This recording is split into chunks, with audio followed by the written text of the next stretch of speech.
નમસ્કાર, મારું નામ દીપક કોટક. આજે આપણે ટ્રાવેલ ઇન્સ્યોરન્સ પોલિસી વિશે વાત કરીશું. ટ્રાવેલ ઇન્સ્યોરન્સ પોલિસી શું કામે લેવી જોઈએ?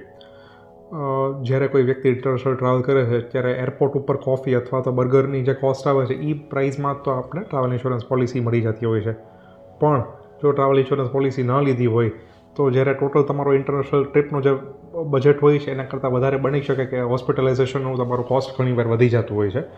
તો એટલા માટે travel insurance policy is very much essential to your international travel.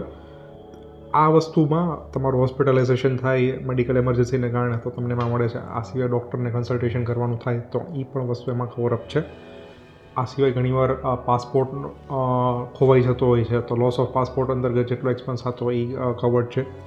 ઘણીવાર ઇન્ટરનેશનલી આપણા કારણે કોઈ વ્યક્તિને અથવા વ્યક્તિની પ્રોપર્ટીને ડેમેજ થાય તો એ પણ આ વસ્તુમાં ટ્રાવેલ પોલિસીમાં કવર્ડ છે.